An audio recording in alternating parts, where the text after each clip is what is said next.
السلام عليكم ورحمة الله تعالى وبركاته. أنا waxaan ahay Xuseen Maxamed Cali gudoomiyaha midowga dhalinyarada Shabeelle SYU maantay ay ku aastaysan tahay 12 Agoosto oo ah maalin loogu talagalay maalinta dhalinyarada adduunka ama International Youth Day wax loo yaqaano maadaama ay tahay maalinta dhalinyarada adduunka waxaan rabaa in farxadda maalintan weyn aan la qaato dhammaan dhalinyarada Soomaaliyeed meel kastoo ay joogaan waxaan si gaar ah farxadan aan ula qaadanayaa saaxiibadan gudoomiyaha u ahay dhalinyarada SYU meel kastoo gobolada dalka ay ka joogaan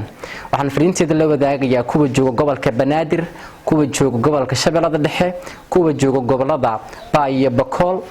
Gedo Shabeellada Hoose iyo dhammaan geyga Soomaaliyeed yaanan ka reebin dhulkii udgoona ee Qalafe iyo Shabeelle iyo Erida iyo Ethiopia waxaan rabaa in fariintaydan aan kaga faa'iideysto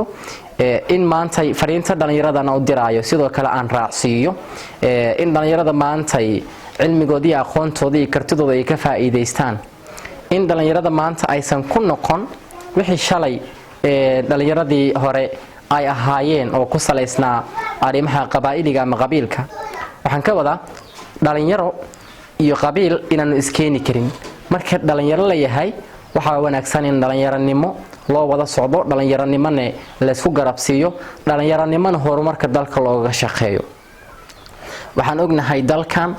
cid horumarka soo gaarsiisay inay 13 dhalinyaro ahaayeen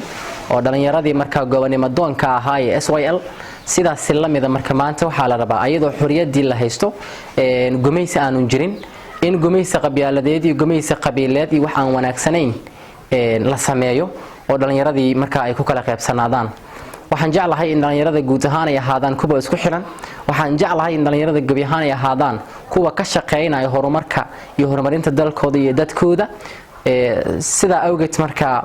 dhalinyarada waa awoodda kaliya ee maanta wax lagu haagi karo laguna hogaamin karo laguna bedeli karo haddii la rabo dalka in isla horumar laga helo ama horumar uu yimaado waxa furo u noqon kara kaliya waa dhalinyarada dadka aabayaasha ama daada waxaan ognahay number ahaan inta Soomaaliya ay ka yihiin inta Soomaaliya dawladeeda iyo nidaamkeeda iyo hor u socodkeeda iyo dadnimadeeda ay soo wadi karaan odayaasha way soo wadeen waqtiyo dheer laakiin maanta waa maanta dhalinyarada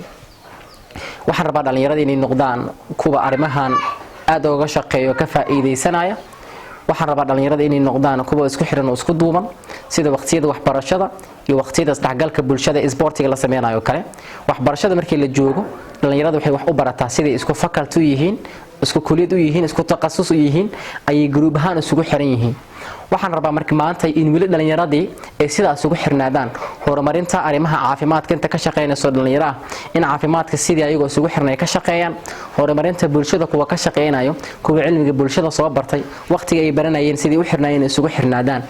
waxaan rabaa sida sportiga marka la ciyaarayo kubadda cagta oo kale sida kubadda ugu quruxda badan la soo siiyo sida baaska la sala jecel in la soo siiyo sida gool dhalinta la isku rabo in la soo siiyo ayaan rabaa sida silamida dhalinyarada maanta in isugu duubnaadaan si isbedel wanaagsan loo helo intaas oo sano 30 sano waxa ku jirnay arimo qabyaaladii qabiil quseeya oo Soomaaliya aan ognahay inaysan ku hormarin maanta waxa la rabaa in arimahaas laga soo gudbo dhalinyaraduna ay ka faa'iideystaan cilmiga ay barteen iyo aqoontoodii dadnimadoodii inay kaga faa'iideystaan oo sidaas la mid ah marka isbedel dunida ay u keenaan intaasaan rabaa in hadalkayga maanta dhalinyarada adduunkan kaga faa'iideysto aan la wadaago bulshada Soomaaliyeed meel kasta ay joogaan waana mahadsantiin. Assalaamu calaykum.